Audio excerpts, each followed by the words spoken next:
we've made it into the kitchen. I'm here with Chef Miguel from Foxy Brown. Chef, thank you for joining us at the Allied Kitchen and Bath Showroom. Today we're going to make some crab cake and mac and cheese. So I don't know what I'm doing in the kitchen. I don't know what I'm doing with seafood, so I'm hoping you can help me make a crab cake. Well, I'll supervise and guide you through it. Perfect. We'll walk our steps through that. So first of all, thank you for having me being here and representing Foxy Brown. So what we want to start is we're going to make our actually crab cakes. So if you want to take the bowl of the jumbo lump crab meat, we're going to put this right over here. You're going to end up needing some gloves as well. We're going to be hand mixing this. So we're going to do safety first because you guys are part of the Safe and Clean Pledge. Correct. So not only do we care about the safety of our customers, but also our employees, and doing the proper sanitizing and cleaning duties that we have to do now to make sure that we can stay open. And what are you guys doing to make people feel comfortable while they're in the restaurant? Not only do we have, we practice social safe distancing. Masks have to be worn inside the restaurant at all times, and except for when you're sitting down and eating. And we have sanitizer stations every 5 feet in the restaurant. Awesome. All right. So you guys are part of the Safe and Clean Pledge. Got my gloves on. All right, now let's make some crab. So now you want to take some of the mayo that we have here. You can dump that all in there. This is about 1 pound of crab cake meat, jumbo lump crab. Perfect. So in the next container we have is some breadcrumbs, or Japanese panko. Perfect. And we're going to take some of the blackening seasoning that we have in there, about half that amount. About half of this. About half. All right, I'm going to screw that up, but it'll be all right. I'm not making it easy on you, sorry. All right, perfect. So now what you want to do there is go ahead and start mixing it, but don't over mix it. The goal is you want to see parts of the lumps, the big pieces of the crab as well.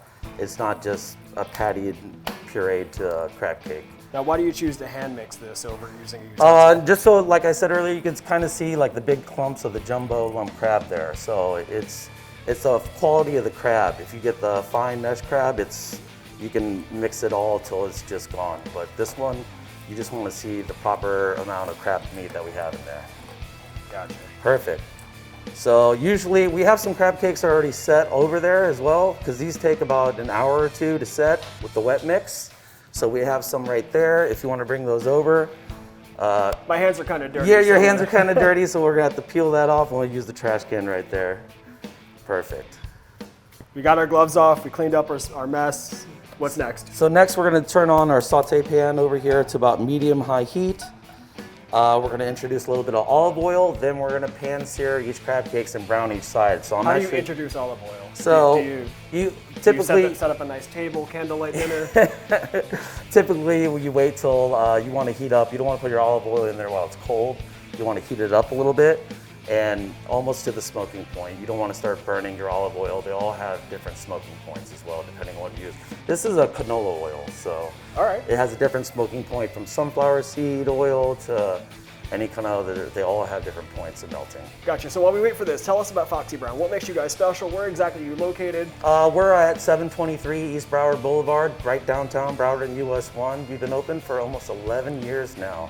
And it's just, I love the place because it's unlike most other like local restaurants that you don't really see. It's a neighborhood place. We're very, very small, but we produce high quality food at the same time. The food is delicious. The times that I've been there have been great. I call it quaint. Yes. Is that a good word for it? Yeah, that's a very good homey, word for it as well. Yeah. Right in the back of Victoria Park? Correct. Okay. So we should almost be there to the point now. If you want to go see, look at that. You want to go ahead and grab your crab cakes. Yeah, I'm going to grab the ones that we've pre-made. Yep. We'll introduce some of that oil, get it nice all over the pan in your non-stick pan. A second here, and you can go ahead and lay them right down. You want to use some tongs? Yep, use some tongs. Now, how long does this process take? What are we trying to accomplish All here? we're going to do here, because they're portioned a little bit smaller, we're just going to brown each side. We're just going to brown it, and then it's going to be done in the meantime. So you can see it right now, it's just starting to sizzle here. I don't want it at the high point because they're a little bit small. They'll burn faster without the middle being cooked. Okay. So this part seemed to be really quick, but so how long does it take to rest once you've made it About into this 4 patty? hours. You want that wet mix to really solidify in the cooler and it'll all come together, because the best thing about these crab cakes that I really like is there's not a lot of filler in it. There's not a lot of veggies. We're highlighting the ingredients that we want to highlight. Crab cake and a binding agent and some seasonings. Simple enough. So we're gonna let this sit here for about a minute. About a minute, we'll turn it over and brown the other side for about a minute. So in the meantime right now, I have some Creole mustard sauce right over there. We made it in house. This is with shallots, lemon juice, heavy cream, and 5-grain mustard sauce. Okay, what are we doing with this? All we're gonna do with this, you're gonna take a spatula here, and you're gonna garnish it, you can put it in the center of the plate. That's where our crab cakes are gonna sit on top of. And you don't have to be shy, it needs a lot. Needs a lot, It needs a lot, yep. Yep, kind of spoon it on in there.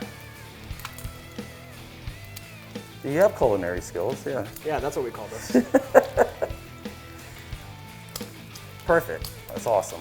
So you can even take a little bit of the plate. Now you can kind of hear it crackling and popping. You can almost see that it's ready to turn over. You don't have to worry about popping on yourself, it won't be that hot. Take a sneak peek, you want to lift one up real quick just to see how brown it is. Perfect. You can brown it, turn it over just like that. Now, is there a trick to not ruining it? Well, there is kind of a trick for a little bit more expert-like. I mean, you can always, with some practice, far from an expert in a kitchen, with some practice, you can kind of go and just a simple flick of the wrist there. If I did that, this would be across the Allied Kitchen and Bath Showroom. So just like that, we're gonna do this for about another 30 seconds to a minute. Then we're gonna plate it on here, and then that's pretty much it for the crab cakes. So besides the crab cakes, what's a feature dish that people just love when they come to Foxy Brown? There's a few feature dishes we do. We do like, we like to do traditional comfort food, but make a little twist on it. If you remember growing up, you ever had beefaroni from, that comes in a can? We take that and make it more adult. So that's one of my favorite dishes called the beefaroni. It's a braised short rib and a red wine mirepoix, 5.5 hours with cassarecci pasta. We have pecorino and lemon ricotta as well. All right. And maybe I'll take over for this one. So now that they're browned and they look nice on both sides, all we're gonna do is take the crab cakes here, put it on the side of the plate. Clean up my mess. Just a little bit, that comes with a little bit of practice, and you're fine. And there we have our crab cakes.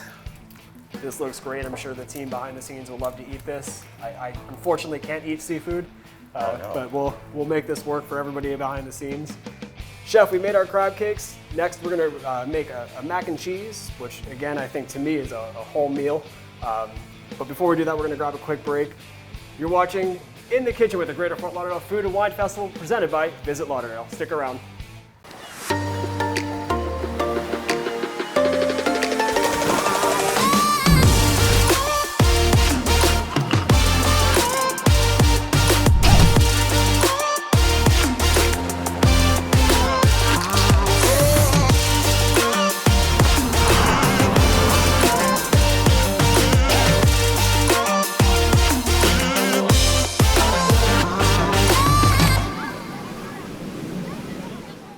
Welcome back to In the Kitchen with the Greater Fort Lauderdale Food and Wine Festival presented by Visit Lauderdale. We're here with Chef Miguel from Foxy Brown.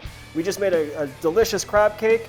Next, we're gonna make my favorite dish, I think, would be anything with pasta, but I love mac and cheese. So, Chef, tell us about this mac and cheese that we're gonna All right, so we're gonna start off with our house-made bechamel sauce. Bechamel sauce, So what is that? It's one of the 5 classic mother sauces. And bechamel, which it's essentially a cheese sauce. So what you want to do is start off with making a simple roux. It's equal parts butter and flour. You want to go on low heat, make sure you cook out some of that flour, then you introduce your milk, heavy cream, half and half. That's what we use for our bechamel sauce. We also have a few decent amount of spices in there. Ours has a little bit of kick to it, so it might not be too kid friendly. So it's got cayenne, chili flakes, touch of nutmeg, onion, garlic, and salt and pepper. All right, it sounds great.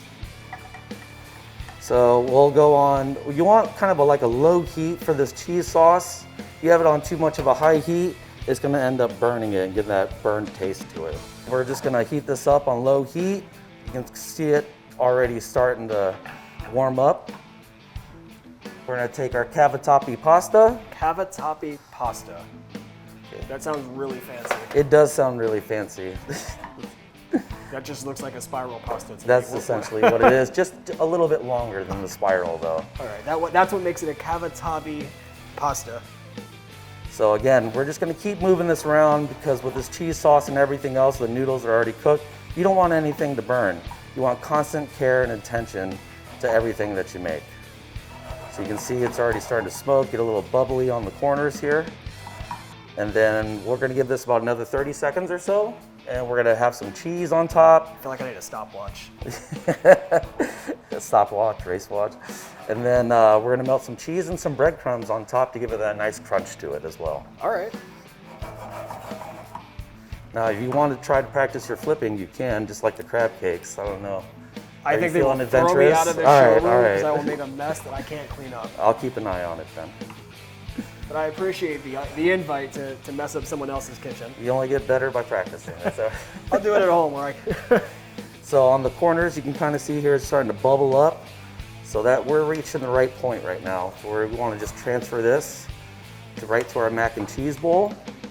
We're gonna throw this in the oven when we're done to kind of give it. Yep, we're top gonna it brown off. some more cheese and breadcrumbs on top to really finish it off. Listen, you're speaking to the 12-year-old in me. So this is right up your alley. We have a mixed cheddar cheese, white and yellow. We're gonna top that off. The more cheese, the better. Amen. Okay. Then we're just gonna transfer this right to the oven, and we're gonna melt everything until it's golden brown. All right, so Chef, we're gonna take this and put it in the oven. Yep. We're gonna let the cheese melt. Let the cheese melt. We're gonna give it about a minute. Now, how hot is this oven? I have it set on like a medium broil right now. All right. Just to really melt the top of that cheese and really get it nice and golden So we're not brown. baking it, we're just broiling off the top. Correct. All right. Since the insides were already cooked all the way through and everything, we're just browning the top of it right now. I cannot wait to get into this. I couldn't have the crab cakes, but I can certainly have mac You and can cheese. definitely, you don't have to share this one. I don't think I will. We'll just go ahead and add some breadcrumbs, just a little bit on top. And this is gonna take about 15 seconds and it'll get nice and brown. I'm telling you, I need a stopwatch for this. So now that the breadcrumbs are nice and toasted, we're just gonna take this out of the oven and it's ready to serve. Chef, this looks incredible. There we go. Nobody else, the smell is, you can't beat the aroma. Brings that you just came out back. of that. Chef, the beefaroni that you spoke about earlier, that's part of your Dine Out Lauderdale menu, and I know you guys are participating in Dine Out Lauderdale. Correct. Can you kind of explain a little bit more about what's on the menu and how this works and how you guys are celebrating the Dine Out Lauderdale Yeah, crave? it's a great opportunity for people that it gives you a better chance to get a lot of restaurants that you've never been to before, and whether there's a far range from, you can get from 5-star restaurants down to 3 to, it's a very wide range. So what we have is for $35, you get 2 of our appetizers, 1 entree, and 1 dessert. Like we said, the beefaroni that we spoke about earlier, we have a couple salads on there and a chocolate Oreo parfait for dessert. All of that is incredible for 35 bucks. Yeah, it gives you a little can't taste beat of Fort that. Lauderdale. Yeah, you can't beat that. You guys are right in the heart of Fort Lauderdale. Correct, right Broward downtown. and Federal, or just a little bit east of Federal Highway. You have the sign with the nice little lights down the side. Yeah, you can't miss us. Awesome. Chef, thank you for making all this incredible food. We made a mac and cheese, we made crab cakes, or I attempted to make crab cakes. You just made it, you made it earlier. I appreciate it. You guys are part of the Dine Out Lauderdale menu. For 35 bucks, I don't know how you can beat that. I can't wait to get on the horn there and drive over and enjoy that. Make sure you visit the team at Foxy Brown, downtown Fort Lauderdale. You've been watching In the Kitchen with the Greater Fort Lauderdale Food and Wine Festival, presented by Visit Lauderdale. Thanks for sticking around.